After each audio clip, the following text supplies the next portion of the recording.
Humility,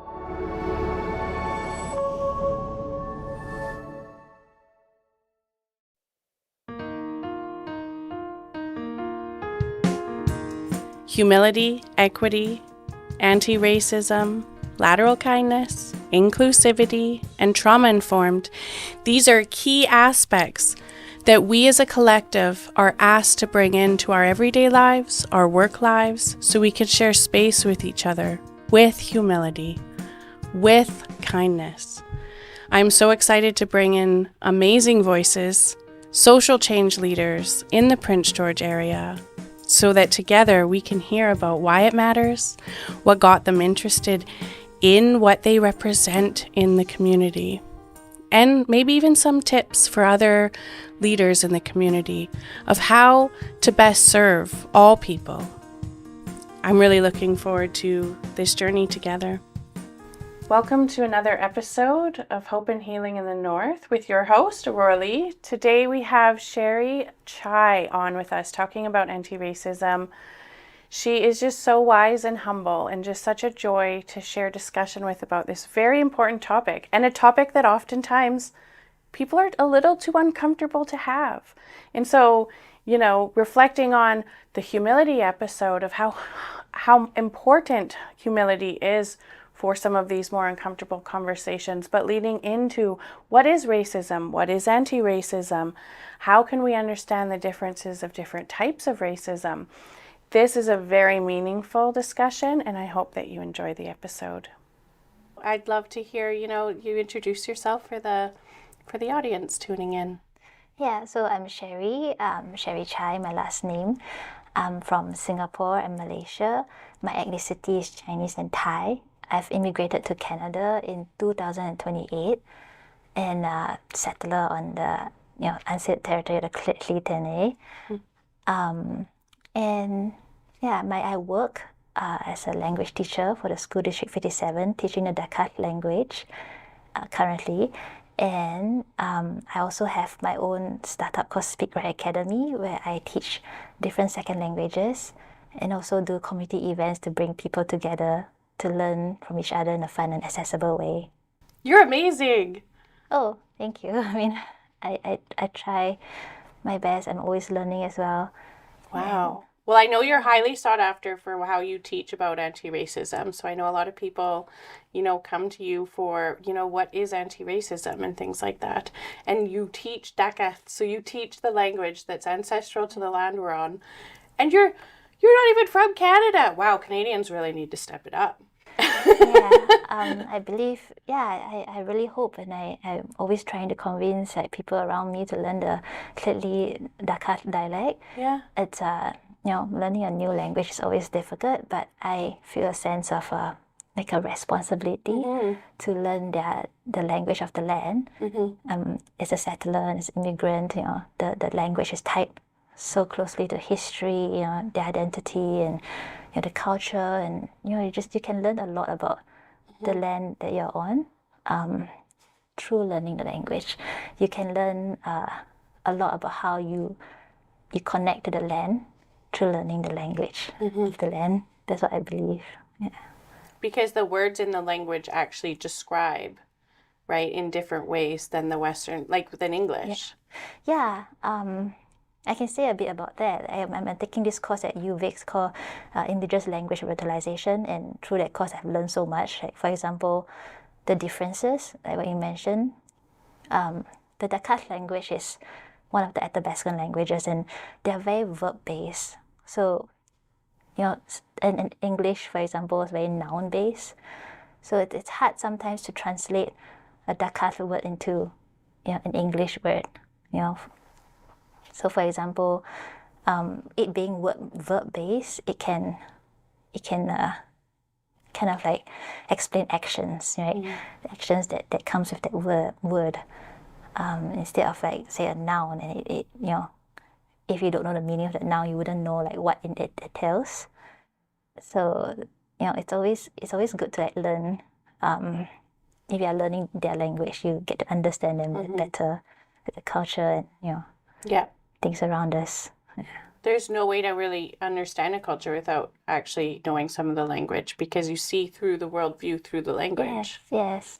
Yeah. Yeah, exactly like what you mentioned. That's exactly why I take a lot of I feel a lot of like kind of like satisfaction in learning the language, because now I'm like here, settle on their land, right? And I do try to convince like my immigrant friends as well to take interest in it. It's a hard thing to do because, like with learning new languages and whatnot, it's not as easy as say learning a subject in the language you already know, right? But I think it's still very important. Yeah. So you know multiple languages? Yeah. I mean, I'm from Southeast Asia, so like naturally, like the environment where I'm from and where I grew up in, we have different languages there. So for example, my grandmother speaks like 6 languages, and but the trend is going down. My parents speaks 5, and then my sister and I speak like 3.5 kind of thing. Then my sister's kids and my kids are like bilingual, so 2. So the trend is like going down because the pervasiveness of English is getting a lot, very big. So unfortunately, that's the case globally, and especially in Canada with indigenous languages, right? Because of its history. Yeah. They're quite endangered, right? But I wouldn't want to think of it that way because it's a living language, right? Yeah. Like you go into the forest, you see the trees. Think of it in Dakas, right? Like the language everywhere around you. Yeah. Yeah.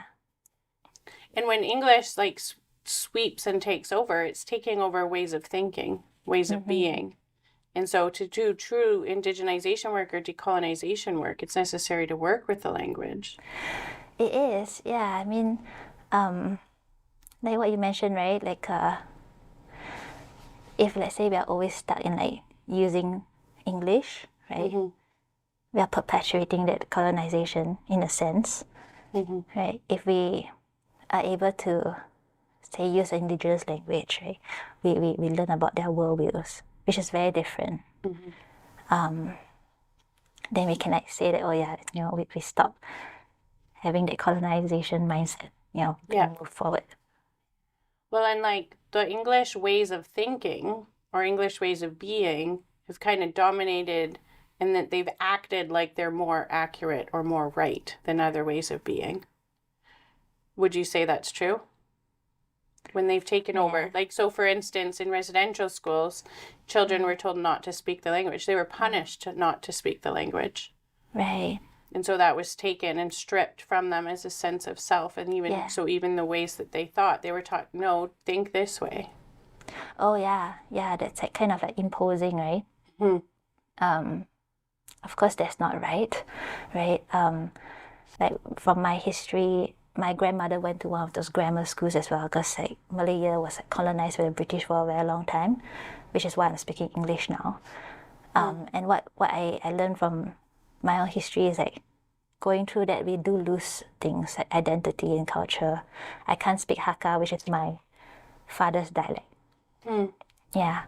So I would say that English as a language itself, it's the same with any other languages, but the way we use it, like the way if let's say, like based on history, if they like how they impose it on somebody's culture and identity, that's not the right thing to do. Yeah, like we have to respect that every culture is equal. Like they have the same opportunity to thrive, the same opportunity to express themselves, right? So if you're taking that away, that causes issues, because especially for the people that's suffering from it, they lose a lot. Yeah. And sometimes it's harder to revive it. Yeah. Have you heard of the term epistemic racism? Systemic racism? Epistemic? No. What does it mean? So epistemologies are different ways of knowing knowledge systems. And so epistemic racism is a racism that is saying that one knowledge system is better than another. So if someone comes up and says, no, like the way I see the forest is this way, right? Like in your example, And then an epistemic racism would be, no, it's this other way that we do things, right? Okay. And so the actual way of having a knowledge is viewed as less than. Oh, thank you for introducing me that word. And I completely believe like this happens, right, in society here. I mean, around the globe, it happens, especially when there's like a majority culture versus the minority, right? It happens. That's not ideal, right? Because we would want to have everybody's culture or the ways of living, as respected, equally respected. Unfortunately, that's not the case, right, around the world with like say white supremacy or like even like with the colonization history, like it's sometimes it's like right now it's not truly equal. That's why we have to like work towards that as a goal, to have everybody equal standing, equal opportunities. It's the whole idea of like your culture versus mine. So, and there's like a very good story that I could share. Like, so when we think of ourselves, right, we don't like. It's hard for us to like, think from a different perspective. You know what I mean? Like from if we have been grown up in a certain way, that you've been brought up with parents or teachers or people around you who acts or behaves a certain way, you kind of like internalize that way of living, and it's very hard for you to like, see it from a different sense, a different perspective, and that causes that kind of like, oh, my way of living is better than yours, or my way of living is the right way, but like who's to judge what is right and what's wrong, right? Like the story that I can share is when I was younger, I traveled a lot, and I was in Cambodia and I was like, in the orphanage, building, helping them with teaching English and building mango trees. But when I was there, I made this really good friend, and I remember on the bus one day, she offered me a cricket, and then she was like, do you want a cricket? Then of course, naturally, I'm like, no, ew, it's an insect. I don't eat crickets. And then she's so kind, like she's so patient, and she's like, she put her hand on my lap, and then she's like, Cherie, you guys eat potato chips, right? Like, this is my potato chips, like crickets are our potato chips. So I was like, there's this epiphany, right?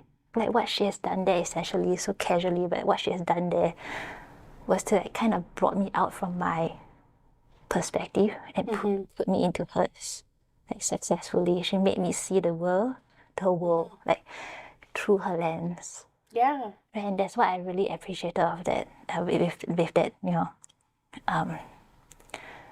and I would think that I'm so lucky because I wouldn't have had the experience if I haven't had traveled to Cambodia. Like not everybody has the opportunity to travel to Cambodia, for example. So I'll always do try to share this story because it holds so much value. I think a lot of people can choose to humble, though, even if they don't get to travel. So when you're talking about that idea of thinking that your way is the right way, that being ethnocentrism, right? And when you talk about insects, that's a majority protein in the world. Yeah. More than beef is insects. And so like the common North American person would go, I'm not eating insects. But there are billions of people who do. Yeah, in different areas of the world. Yeah. And it's actually more eco-friendly. I read that about the whole carbon footprint with like, say, raising a cow versus raising like insects, because the cows eat the grass and the grass uses a lot of water resource to grow. Yeah. And then the whole processing of the cow and but it's a different topic. When we think our culture is the right way, that's ethnocentrism. I think that's the conversation that's often happening when people are choosing to judge one another. So I have a card here. These are cards against inequity. Here is one. What is racism? So they're just discussion cards. It says prejudice, discrimination, or antagonism directed against someone of a different race based on the belief that one's own race is superior. So I wonder what's the difference between ethnocentrism and racism then? Because racism, I thought, was more relating to how they perceive that person due to their skin color or due to being a different ethnicity. Yeah, that's the basis of racism. I think racism also, what it brings along is it comes with, right, is the hurt that and the harm that's been done to someone, right? So ethnocentrism, it's like a mindset, like you have that perspective. But with racism, there's like a step further, like if you were to like do some actions that harm others, right? That's racism. And at least from what my understanding is, because I might be wrong, but racism has so many forms, right? There's like systemic racism. There's like the individual racism that people might face. There's like subtle racism, like they call it microaggressions. So it's very important to, when you want to try to understand racism, to understand the full picture, right? Because you may not see that there's racism, but when the harm is actually already done, sometimes. So it's good to understand how many ways there are, like how it can be portrayed. But I can talk of like a little bit more if about the different kinds. Like for example, systemic racism. It's when the racism's like in the systems. For example, the medical system, right? So, like coming from personal experience, and I wouldn't name names, but the thing is, from personal experience, as an immigrant, I have an autoimmune condition, so I was like having very bad flare-up a few years ago. So I'm always going to the doctors, and I had like a previous spine surgery from Singapore. So I brought my Singapore medical records, and as requested by the doctor, the doctor wanted to see it. So I gave it to the clinic, and essentially what happened was, sometime down the road, he was asking me some medical questions that I couldn't answer. So I was like telling the doctor, oh yeah, could you read my medical records? And she's like, yeah, the doctor was like, oh yeah, I can't read them because they're in Chinese. But they're actually not in Chinese because I'm from Singapore. So the official language that we use in Singapore is English, or records, or government official records. So in a way, to me, as a person with autoimmune disease, right, trying to get treatment, it kind of like makes me feel very scared. Because like even my family doctor couldn't access my medical records because she believed that it was in a different language when it wasn't. And then, so that happened. 2 years later, the same thing happened again. I asked her to review my medical records, and she's like, oh, I don't think I've read them because you're from China, right? I couldn't read them because they're in Chinese. So the same thing happened. This time she even questioned whether I'm from China. I was like, no, I'm not, right? I'm from Singapore. And my medical records, again, for the second time, it's in English. So things like that, sometimes it's hard to even like, if you face this kind of barriers, it's very hard to even like get, the proper treatment, right? And it's assumptions, right? Yeah, the assumptions. And biases or stereotypes that often come up. And instead of intending harm, but it's still causing harm. Right, because her intentions are good. I mean, I wouldn't say she's that doctor is a bad person. The doctor is a wonderful person, right? A professional, and sometimes you may have good intentions, but the results, the consequence might be different from what you intended it to be. And the assumption piece that you mentioned is something that's all of us face, right? Like evolutionarily, our brain categorize things, because when we are like in the hunter-gatherer day, for example, we want to know if that animal is something that might eat us, right? Or if the animal is a friendly animal. So we make assumptions every day to try to like categorize things to say, oh, is this safe or this is not, be judged, right? But the way to fight it, right, because sometimes our assumptions are not correct, right? Things may not be the way it seems. It's always first you got to identify, you got to try to identify or maybe first you got to try to accept it first. Because some people may not accept that their assumption is wrong. So you got to try to first accept it first. And then after you have that acceptance and that understanding, then you can try to identify your assumptions. Right? You know what you are making. And then you always try to question it, right? And it's very hard to do because our brain kind of like believe a certain thing and we have so strong belief in it. It's so hard to question, like it's so unnatural to question our assumptions, but always try. Because sometimes things are not what it seems, and sometimes we learn it. Oh yeah, I thought it was this way, and now it's actually not. It was another way. Yeah. Yeah. So it's a skill to gain to just not to always be checking in. But I feel if people spent more time doing that, through having humility, there would be a lot more progress in some of these things. Hey, like anti-racism. Yeah. And sometimes people are scared to talk about racism, like it's the big R word, don't bring it up. And if it was something that we could easily discuss in these ways that you so eloquently put, like how you talk about things is so valuable, people would lean in more and actually maybe do some of that self-check-in about what some of their assumptions have been. Yeah, definitely. I believe everybody has the capability to do racist thing, but first we got to try to define what racist is, right? Because when you tell somebody that I believe I'm a racist, and I always say that, and then they'll be like, oh, you are racist, no, don't come near me, kind of thing. But we have to first define what being a racist is. Like what I feel what the word racist is, it's not an identity. It's more so like the things that you are doing at that given moment, right? So anybody can have that capability or that, to do something that hurt someone accidentally. Anybody can do that. But the thing is, as human beings, we are always learning, right? And we always can learn from our mistakes. We learn to see what we have done wrong, and then we learn to change. We learn from it. So, but first you got to accept first that we are capable of doing racist things. Every one of us. Not the identity is something that we do. And we always learn from our mistakes.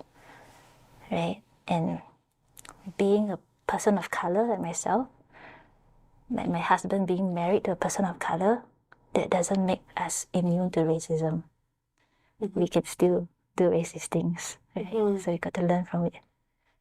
Is that called inter-racism? Like interracial racism?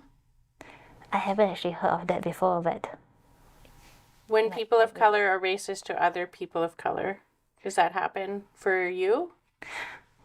I haven't heard of that term that you mentioned, but the concept is the same.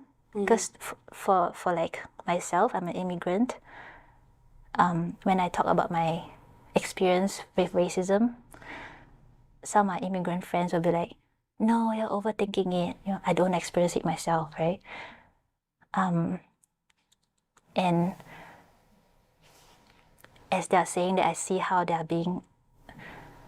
not very interested in learning about Indigenous history, or they say things like, oh, we suffer a lot too, kind of thing, So that in itself is a racist mindset. But they are people of color, right? They also do actually suffer a lot.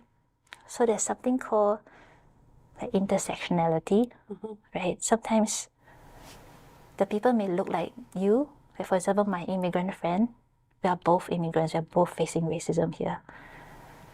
And when I really like tell them about, oh yeah, this is what I face, and they deny it, that's because they don't understand the concept of intersectionality. Like, I may look like you, but we may not have the same life with the same opportunities, right?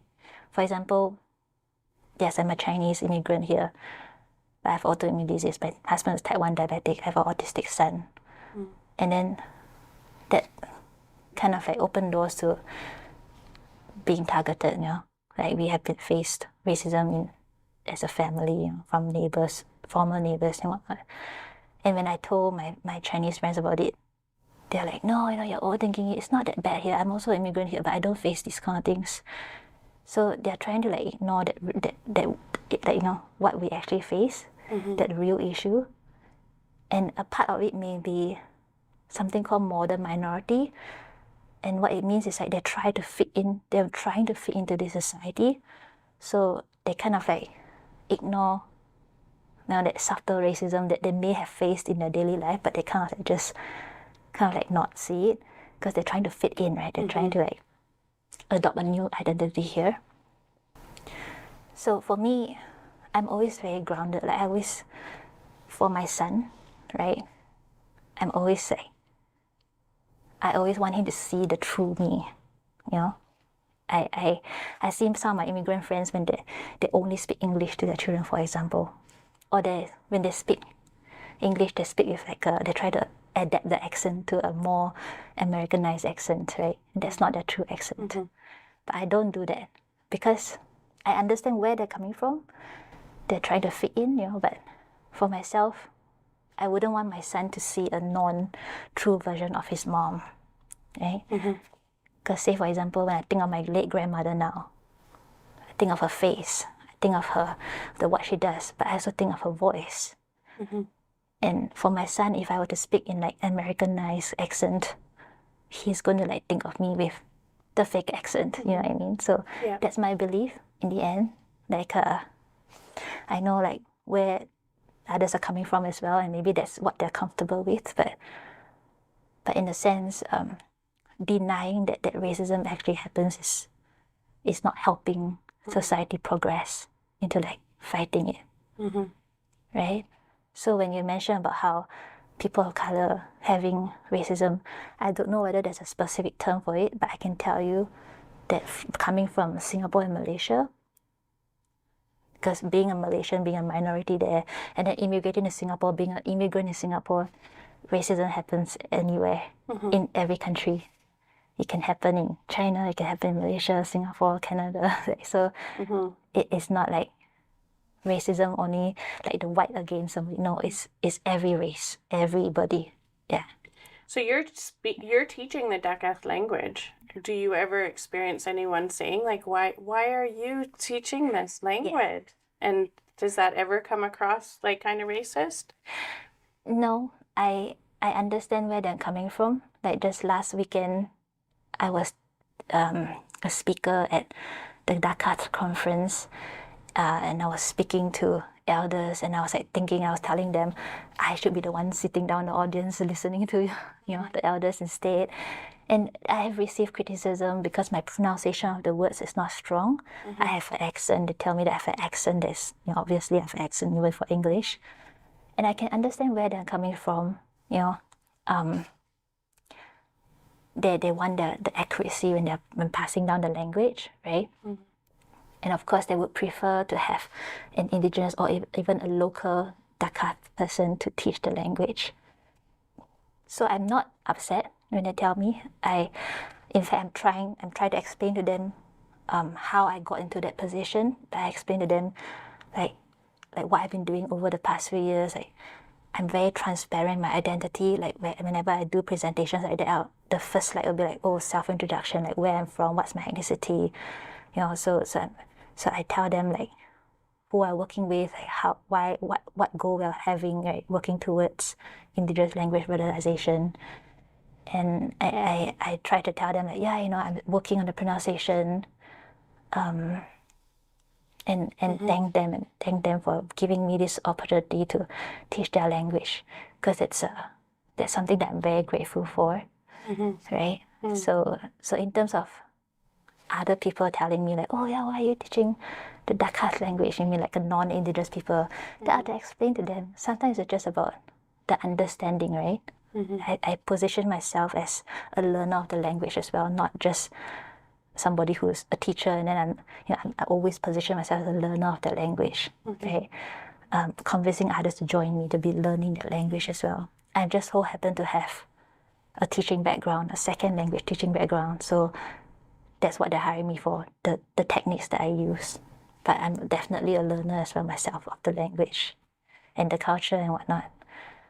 So, I mean, I don't mind. In fact, teaching the language to to kids who are indigenous, non-indigenous, that's where I see the resistance, right? Even for indigenous kids, they might be, I don't want to learn Dakat because I'm Cree, So that's what we face. In terms of language revitalization, that becomes a barrier. But that's all about convincing, all about telling them like the importance of learning the language, the importance of how they discover the identity that's connected to the land, and what's the language of the land. Like when you can discover the identity better if you learn the language, right? So it's all about convincing them like the importance of discovering who they are. And that's very important because I believe that if everybody in society has a very strong sense of the identity, like of who they are, they can then have that self-awareness to like connect to the land and all the living beings on the land. And when they have that strong sense of connection, that's when they would have that motivation to learn about others, like other people, and they would have that motivation to help them in times of need. And it's all about relationship. Yeah, and then working towards a common goal gets easier. Like say, for example, fighting racism or indigenous language revitalization. It becomes easier to work as a team. Yeah. There was a Dakat elder who told me that they said, I just don't understand, because if I went to China, I would need to learn the language and the culture there. But how come when people come here, they don't feel that they should do the same and they should learn the Dakat language or culture? And I completely agree with her. Like if for myself, I feel that huge sense of responsibility as an immigrant, a settler, to learn about their culture and the language. In fact, I feel like everybody should do that, settler, non-settler, or immigrants, right? There is, however, a language barrier that immigrants face because they haven't got a good grasp. Some immigrants, I wouldn't say all, but some of them has a weak amount of language, the English language. So that might be a barrier for them to learn. But that is not. But I still believe that there are ways to work around it. Maybe they can ask me to like explain, right, translate. But the interest is not there. With a lot of my immigrant friends, they are kind of like the apathy, right? They're not interested in it. And that's where I'm trying to like convince them to see how they have like the connection to the land. I think a lot of immigrants that come, like my friends at least, they're from China, right? So China is mostly monoculture, and that's where they are originally. And that's where I differ from them, right? Because I'm from Southeast Asia. My ancestors are from China, but I'm from Southeast Asia. And I'm a minority in Malaysia. So the Malays are like the indigenous of the land, right? So I can see the integration, like growing up. Like my aunties and would wear the traditional Malay wear to work, just to show that they are in unity with the culture. My whole family speaks Malay fluently, right? Bahasa Melayu. So we sing the national anthem in Malay in Singapore every day, right? So even though we are not that race or that culture, but we are kind of like integrated in the sense that we show in unity that, yeah, I come up to work with your traditional wear, and that's accepted there. I mean, you have to see whether it's accepted here, because over here, some wares are sacred, like religious based, so those kind you can't wear because you have to ask for permission first. But over there, like the daily wear that they wear, like the other cultures, the other races wear it in unison, and it's accepted there. So I can see the integration, like even in myself. Like I'm born in Malaysia. I'm not a Malay. My ancestors are from China, but I have so much respect for the Malay language, the way of life there. Like I have friends who are, I grew up people. I grew up seeing my parents speak the language, right? And I hope that it will become this way here, in terms of like immigrants or settlers being on this land, but also recognizing that, there's like that indigenous history on this land, and we should like and see how we relate to it as a settler, right? the efforts and strategies of colonization have been similar across the globe to different spaces. And so the efforts and strategies to decolonize are often quite similar, but everyone's in different phases and stages, and it's differences in context, differences in some particularities, but really the colonization has had similar impacts all over the world, and decolonization is a similar effort as well. And so when you're talking about that, it's such an important context for people to, I think, to realize that these efforts for decolonization are also in so many other places in the world. It is, yeah. I mean, colonization happened in many parts of the world, including like from where I'm from, Malaya. It is important though in doing decolonization work to really let the community, the indigenous community, take the lead. Take the lead as in, instead of imposing things on them, but to really let them take the lead, because they understand themselves best. Like they know best what they need. Right? So if you are coming in, say, as an ally or somebody who's helping, right? You need to first ask questions like, oh yeah, where do you need help with, and how should I do it? Right? Humility.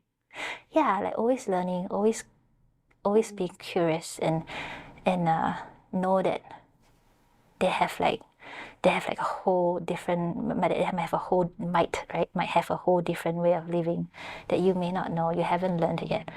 So by learning, by letting them explain it to you, that's where you can then like work together as a team. Right? Collaboration is powerful. So I'm going to pull one. Do that one after. I'm going to do this one. So person of color versus racialized person. Both of these terms are acceptable, however, someone may prefer one over the other. If so, allow them to identify themselves in their preferred manner. Racialized person is more often used because it suggests that an individual or group has been ascribed a certain identity rather than focusing on color or the size of a community. This term recognizes that race is a social construct. So what do you think about that one? I like how they're asking us to let people identify themselves as they would like to. I think that's very important. I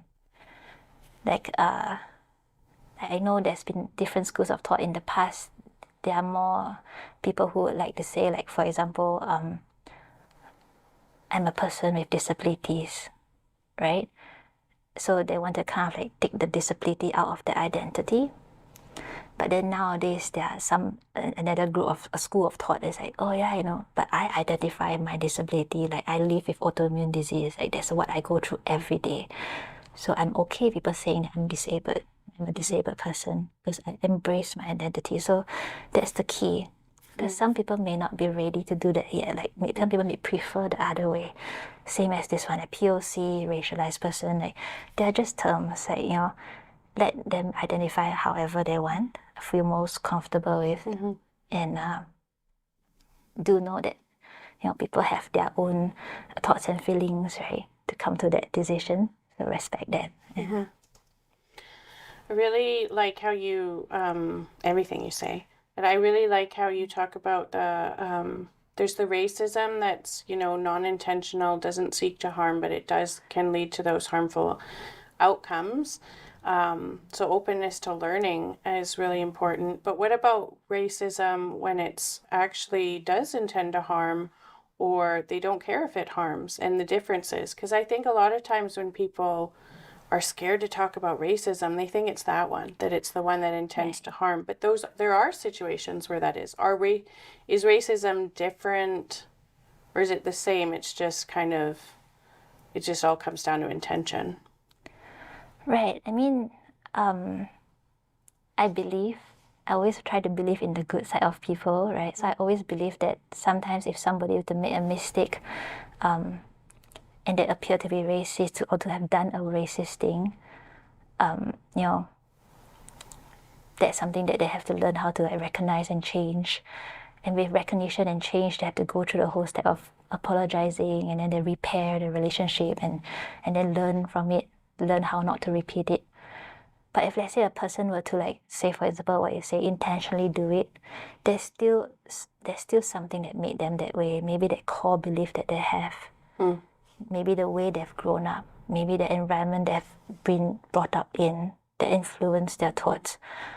Or maybe like somebody who has like suffered like, some kind of trauma, or there's some reason to why they are behaving that way. And that doesn't just apply to like say somebody who does something on purpose in a racist way. That applies to like, for example, people who have committed a crime, right?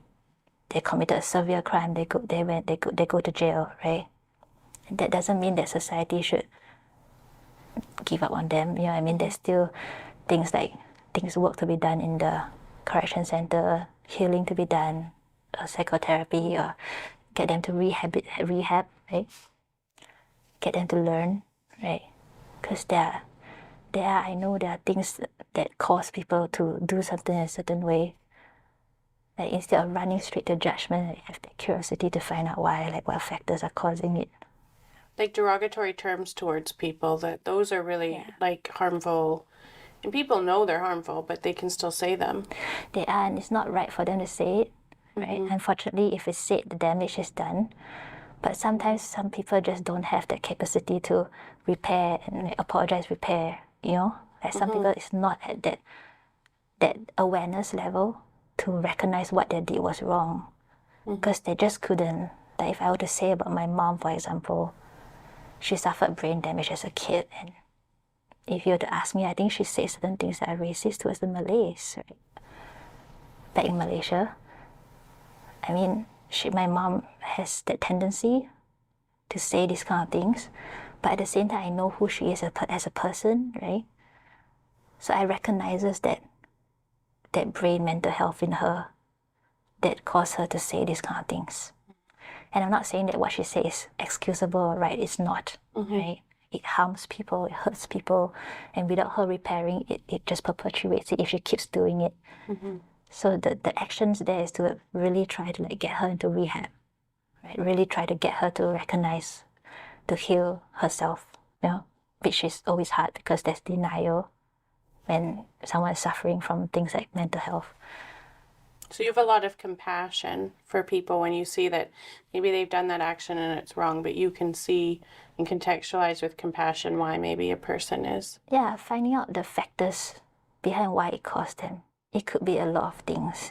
I'm not saying that the action is excusable, it's not. But like maybe the upbringing, maybe generations that behind them has been having the same thought. It's very hard for them to think outside of that perspective. So generationally here, because of the efforts of socialization in Canada, like European settlers were given a huge like racist script of how to view Indigenous peoples here. And that can still trickle down from that social conditioning. It still comes through in families. It still comes through in beliefs that Canadians may or may not be looking at and confronting now. But some people are doing that work of confronting those viewpoints. But they were direct strategies to make people averse towards Indigenous people, to legitimize the serious abuses they were being put through. And so I still see that today when immigrants come over, international students come over, it's Canadians that are saying, these are who Indigenous people are. And if they have some of those racist mindsets and viewpoints, then that's how they start to seek, and because they don't know any better. Until then, they do some cultural safety or cultural competency training, and they start to ask questions, right? And then I find that immigrant people or international people are some of the best allies because they have such a beautiful lens towards learning. Right, and anybody can be that way. Like anybody, even like my husband who's born and bred here as a settler can have that perspective if he'll do a lot of learning, right? The thing is, so education is the key, right? Like what you mentioned, when that whole racism perspective become ingrained in the systems. That's when the government has to like take a top-down approach to implement laws, like anti-bullying laws, anti-racism laws, to like help to like mitigate this kind of issues, right? Because when it comes into the system, it goes beyond like just racist thoughts. It's like what I mentioned, medically. Some people may not have that medical treatment. We Right? have a card on institutional racism, or oppression. It's both. Yeah, with both. So what is institutional racism? Also known as systemic racism, it is a form of racism expressed in the practice of social and political institutions, organizational programs, policies, or procedures that work to the benefit of white people and to the detriment of people of color, including unintentionally or inadvertently. An example of this is racial profiling. Yeah. And then what is institutional oppression? It's the idea that one group is better than another group and has the right to control the other ones, gets embedded in society and its institutions. This includes the laws, the legal system, and the police practice, the education system and the schools, hiring policies, public policies, housing, development, political power, etc. Institutional oppression creates a system of invisible barriers limiting people's based on their membership in unfavored social identity groups. For example, when a woman takes 2/3 of what a man makes in the same job, it's institutionalized sexism. Okay. Yeah. So I often hear still that there can be reverse racism. Well, I know that there can't be reverse racism, or that's what I've been taught, but oftentimes it still comes up. And what do you think about that? Can there be reverse racism? When a person who's white says that they're experiencing racism, is it the same? Yeah, I think I've heard of the term reverse racism, but to me, I think that's just racism, because even a white person can face racism, right? If a white person goes to China, for example, he may face racism in job hiring or even the medical system there, because he doesn't speak the language of the Chinese. Essentially, racism applies to anybody. Like, I know there's always this idea that white people are always the ones that are perpetrating it, but racism happens anywhere, like in any racial group when there's a majority versus a minority, for example. But we can't forget about white supremacy, which is something that's ongoing all over the world. Like because that's how, like subconsciously, like women in Asia, they have a lot of whitening products, right? They put a lot of they even bleach their skin in India. You know, like my mom always says that my sister is the fair one, like Snow White, and I'm the darker one. You know, like so things like that, right? It's these ingrained ideologies that white is superior or white is right. Yes, like white is better, right? Like there's a studies has been done, and there's like this group of kids who with the dolls, and then there are some darker dolls and some whiter dolls, and the kids prefer the whiter ones. You know, they think that the whiter ones are more well behaved, for example, right? So I would say that racism can happen to anybody, right, including white people, but we have to recognize that there's also this ideology whereby white is better, light is better, because of like the history that we have been through, like colonization and whatnot, right? So the same work has to be done. Well, and it's who's been highlighted as the smartest people, the most productive people, the ones that have advanced society, those kinds of things. They've often been depicted in literature, even though it's not true, but as white people, like that is held up as though it's the standard. Yeah, it is, and it's quite unfair, right?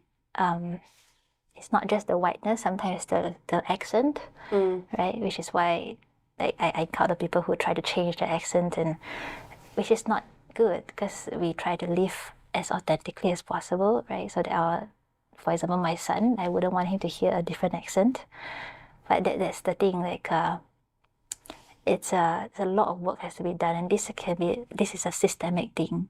So when you talk about hiring practices nowadays, like for the bigger organization, they try to feed it through the machine, like through the AI, like the computer. Sorry, I forgot. I don't know what the program is, but usually part of the hiring processes to try to get rid of the biases is to not have a human looking at it first, right? It goes through the computer first, right? Because the computer, they try to make it as like objective as possible. So things like that can be done, like, and of course, these things have to always be improving. Like the thing about fighting racism, it's a lifelong journey, right? There's something, like for example, this talks about anti-racist versus a non-racist. So somebody might ask you, I'm not a racist, I'm a non-racist, isn't that enough? But from my perspective, that's not, because not being a racist, that you think that you're not doing racist thing, and that's a good thing, right? You think that you're a good enough person, but then again, like fighting racism requires you to learn about it, and learning is a lifelong journey. It never ends, and that's where being an anti-racist comes in. Is taking that proactive approach, not just being like a bystander, but to keep learning for yourself, to recognize it in yourself, and also to convince other people to join you to fight racism, right? Yeah. So your definition of anti-racism, do you have a definition? Yeah, I believe it's like what I mentioned just now, is to take that proactive approach, right?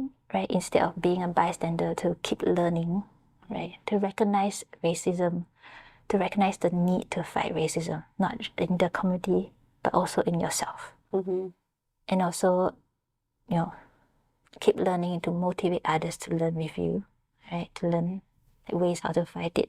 Right? And that's a proactive approach. I have a mixed race child, and there's nothing like a mama bear that watches a child grow up and want the best for them. And that's part of what motivates me with why I'm anti-racist. Yeah, and it's pretty much the same for me. Like, I have a mixed race child, for him, the reason why I started up Speak Right Academy is because I wanted to model that, to normalize, learning a different language, right? With a different language from English, which is predominantly the language here. So I started that, and then I started doing like community events, because I want him to also see how different people can get together from different backgrounds to learn together, right? Learn from each other. There are a lot of ways that you can fight racism. Right? Some of them is like what we are doing here. We can speak about it directly, and that's very good. We normalize speaking about racism. Everybody learn from stories shared, right? And there are also other ways, like the more indirect way, like what I do is Spirit Academy. We build organized events, community events to get people together. So there are many ways, or you can be a supporter of those events, right? Or just speaking to your child, raising your child, teaching them how to be aware of this kind of topics. That's one way you could do it in the house. Everybody can find certain ways to contribute. So, when people are tuning in and maybe they're working in the community with varying people, what are some strategies that they can bring into the workplace where they can become more anti-racist? Right, the workplace. I believe in having a community is good. Like the previous organization that I worked with, they have diversity, equity, inclusion committee, and that committee gives opportunity for workshops to be rolled out, events to be rolled out, which teaches about diversity, equity, inclusion.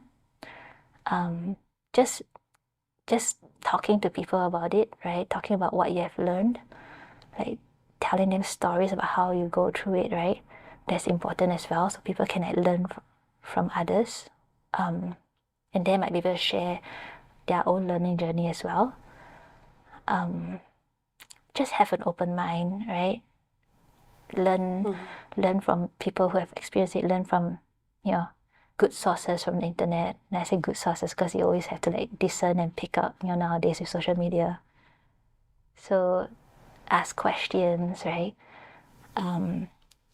Instead of keeping to your own group of friends with the same background as you. Be curious about other people's ways of living or culture. Make friends with them, right? Offer support. that's a good way to like learn. A lot of my experiences, I traveled to many countries, and those are like my teaching experience. Because every time I go to a different country and I live there for a certain period of time, I'll have to like, try to adopt a new identity kind of thing. Like, I can't discover identity, right? I wouldn't say adopt a new identity. That sounds a bit wrong. But I try to discover my identity there. Because I'm now like someone who has traveled out of my own origin country. So when I do that, discovering my identity there, I learn so much, right? I learn about the land, I learn about who the people are, right? I connect with them. Yeah. So always be curious, like learn as you go. So, other than curiosity and some of the other things you mentioned, what are some skills and personal development, like aptitudes, that people can develop within themselves to become more anti-racist? Right. I mentioned just now about assumptions, right? Always question your assumption. That's a hard thing to do, but always try to do that. Have an open mind. Another thing about self-reflection, right? Reflect on like your identity and how you relate to others. Try to convince people to be on the same fighting journey with you, because and that might be a hard thing to do because not everybody understands like the importance of fighting and racism wholly, and that all boils down to the understanding, right? Because if let's say a person like my husband, for example, he's been born and bred here, and being in an interracial marriage, we have had quite a lot of disagreements initially because of the lack of understanding at first. But what we do is we talk it out, right? We explain why, trying to get him to see things from my side, or he's trying to get me to see things from his side. So it's about that connection, right? That communication that you have. And if you don't do that, there wouldn't be the opportunity to learn and and grow from it, right? So people have to actually value and care about and prioritize and want to learn and build relationships. Understand. And that all boils down to knowing yourself first. Because when you know yourself very well, you know your culture, you love your culture, right? You want the same for somebody else. You will want the same for the next person. So that they always self-reflect. Then you have that capacity to like relate to others and then understand someone else. So what are some tips for people who aren't familiar with self-reflecting? Like how to start self-reflecting? Some people don't actually have that aptitude. I know, it is a learning journey. Like for myself, it has been a learning journey as well. Like my childhood wasn't the best with my mom suffering from mental illness. So, and we are immigrant family. Like we immigrated from Malaysia to Singapore. So there's that whole piece of like losing my identity and rebuilding it again in a different country, and then facing racism as an immigrant, but also facing racism when I was like in Malaysia as a minority. So it's a lot of introspection, a lot of like reflection, right? For myself, and then now being an immigrant again in a third country, like, and facing racism here as well, like it's been a journey. I wouldn't say it's an easy one. I would say that when I'm really suffering, at that moment, it feels like it wouldn't end, but then it did, right? I learned strategies to overcome it. I speak to people who give me some advice, and I choose the best for myself, and I get to know myself. It's a hard thing, and I know that not everybody has that opportunity sometimes. Like for example, I like to bring up my mom. I hope my mom doesn't see this, but because my mom, she suffers from mental illness, right? She's in denial. So for example, a person like herself, if they suffer from for example, addiction or mental illness, and that just kind of like has a barrier for them to like introspect and reflect. So that's where the support is needed for them, whether it's from the society at large or from community members or from family, but not everybody might have that opportunity that might have that privilege to have family that are supportive. So it's definitely it's a lifelong journey. I mean, if you are privileged enough to have that introspection and have that capability, help another person, right? If you have that means to help another person, help that person, help a different person, right? You're such a beautiful person. Oh, well, thank you. Yeah. I try my best. I wouldn't say that I'm always learning, right? I try my best. Like, I make mistakes as well, I would say. As a Dakash language teacher now, that journey of me coming to where I am now to teach their language has been years, a few years of like building a relationship with them. And I've made mistakes. I've made mistakes myself being an immigrant with very limited knowledge of indigenous history and culture. I've made blatant mistakes. But what I did was I apologize, right? I repair. Like, I'm persistent enough to still be here and tell them I apologize sincerely. I want to repair. Please give me the opportunity. And they did. And it's such a good thing on their side to do that, to have that openness, right? Given that they have such a history. So I'm forever grateful, right? And that's that. So that's how I built that relationship with them. And now I'm able to meaningfully contribute via my job for Indigenous language revitalization. And that's that connection piece that sometimes I see as a gap, right? Because when people don't get together from different backgrounds, there's always that gap. And maybe something beautiful might happen if they actually come together, from different backgrounds, do things together. Yeah. Right? We had to band up together. For like diversity makes us stronger. Yeah. Yeah. Like, it's not easy to fight racism alone, right, or indigenous language fertilization. You need to band up together and have everybody speaking it, then the language will thrive. So, do you ever experience or work with people who they're willing to say, hey, I was racist, I have had racist views, and I work through them, and now this is how I feel? Like, do you ever work with people like that in the community? Or have I ever met someone like that, right? Honestly, I think I have met people, like my good friend, like, and I know she has a very good perspective as well.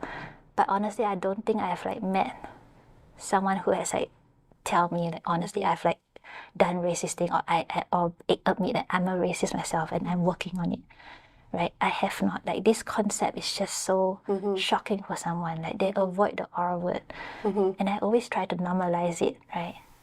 I think it would help move things along if people could, see that relatable aspect and see that they are able to confront, in themselves and how they did it, because how they articulate their process can help another person. So if more people were vocal about it, they would really be doing anti-racist work. Yeah, and always remember, it's not an identity, right? It's something that you do at a given moment. So anybody is capable to do it, accidentally or without on purpose, right? But still, the consequence is there. So what actions do we take to repair it, to make it better, to learn from it, and make sure not to repeat it? And even if you repeat it, learn again, do the whole process. Learn, apologize, repair. So when people say they're a racist, that's not actually accurate, because a person can't be a racist. They have done racist things or said racist things. I would prefer to see racism in that sense. It's more of instead of identity, it's more of what the person does, right? Because nowadays, I believe in a group of people, right? In people. So a lot of people, they may not have that racist intention, but that unintentionally does something that affect, right? And I can share with you a story. For example, my son, right? He's half Chinese, and I've always been, from birth, I've been speaking to him in Chinese only. And of course, the rest of my family is English speaking. So he struggles with identity. I know that even at 4 years old. There was one time we were at this Christmas gathering and somebody said in front of us, because we were speaking in Chinese, and I forgot what the conversation was. It might be go to the washroom, or, asking him to go to potty or something. And then somebody said in front of us, oh, sometimes when my son Stanley, sometimes when Stanley speaks, I don't even understand a word that he says. And my son heard it. So for the next 3 days at that Christmas gathering, he will not respond to me in Chinese.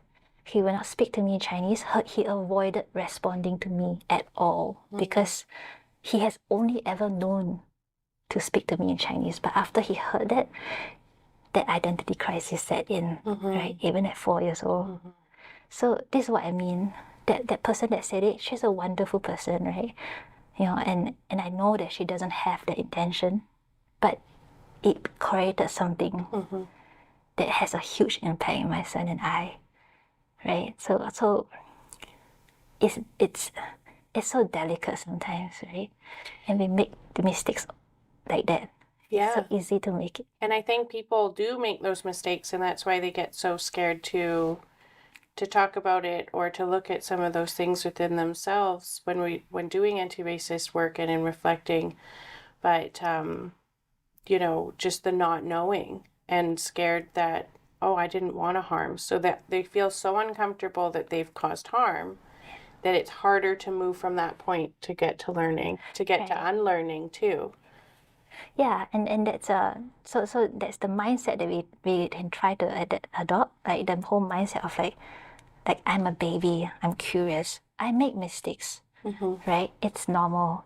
But when I make mistakes, I know what to do now. I know how to apologize, how to repair, how to ask for advice, how to relearn or unlearn, you know, what I've been doing, relearn how I can do it better. Because we're like baby deer, and then we're stumbling. Yeah. And nobody scolds a baby deer. No, yeah. They're encouraging them to learn how to walk. And I feel like we should be like that more with each other. Right, always learning, right? Yeah, I appreciate the way that you express things.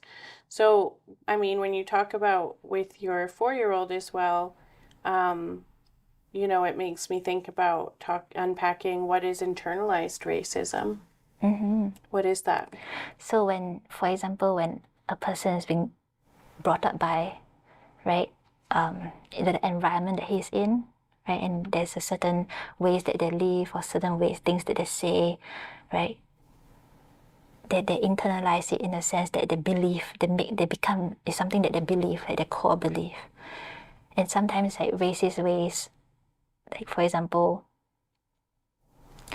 I'm going to say my mom again. And I'm okay with that. I think, you know, in a way, because I'm trying to explain it through my own experience.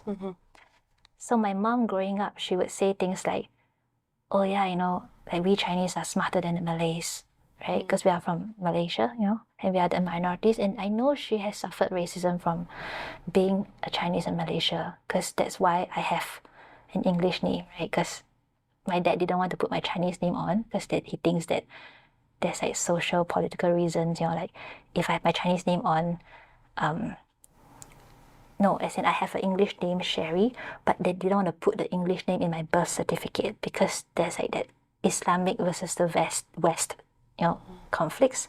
So they didn't want Cherie to be on my birth certificate. So my parents did suffer from, you know, racism, right, as a minority, but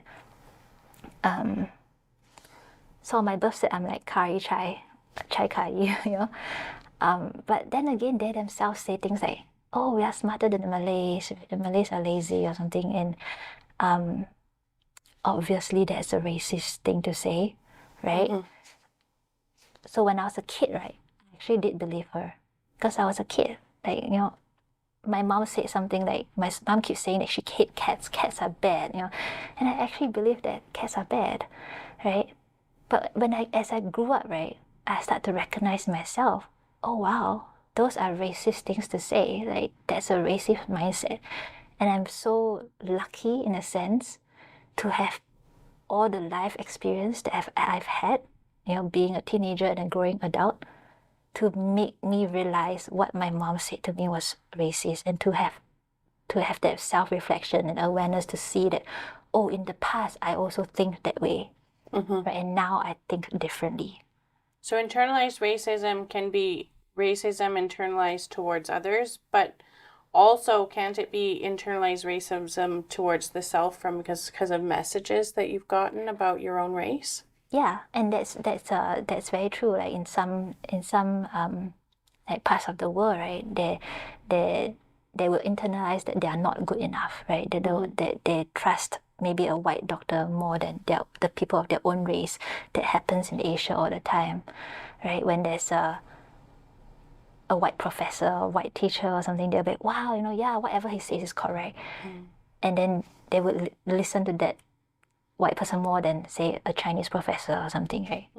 So that's two ways that you internalize it, and then that's something that we need so much work, self-work, self-reflection, and whatnot to unlearn it.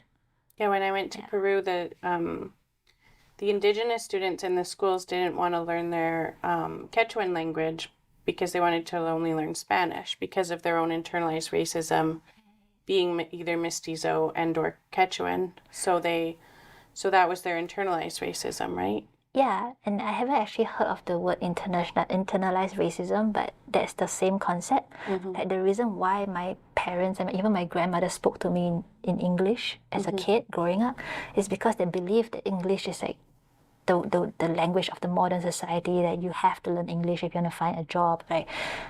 Don't have to speak Cantonese or Hakka to you, kind of thing.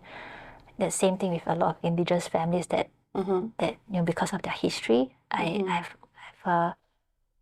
met an indigenous person that told me how she is doing a lot of indigenous cultural work now, but if say her father would know what she's doing, the father might be upset because the father has made her believe that it's shameful to work on their culture and their language.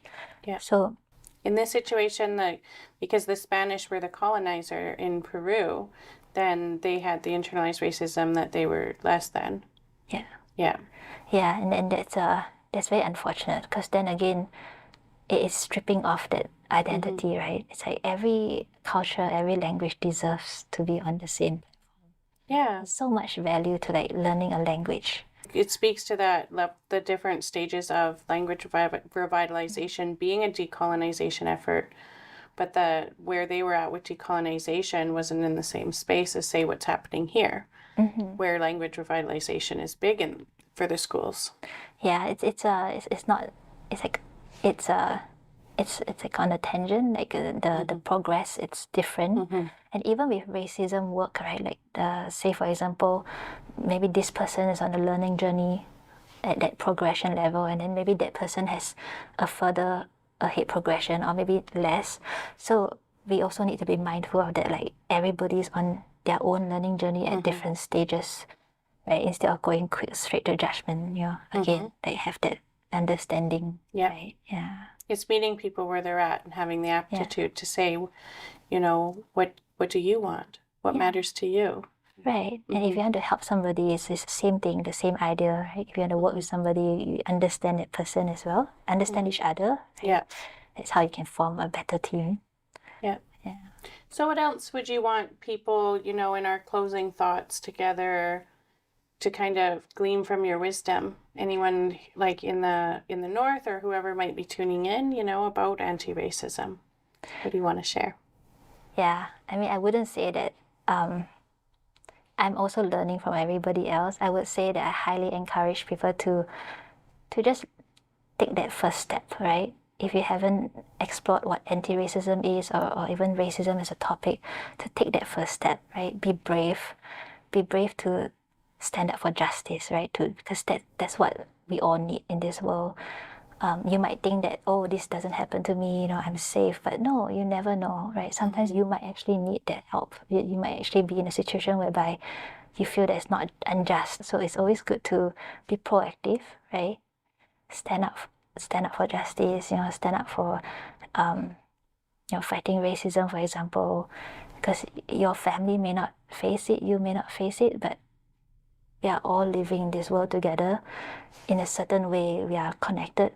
So even if you don't face it directly, you have the power to like make a change and make a difference, through contribution, right? But that takes a lot of work of learning how to do it correctly, learning how to do it safely, right? In terms of like, because again, like we have assumptions, right? If our intentions are good, but our consequence it may not be good. So learning how to do it the right way, learning how to do it.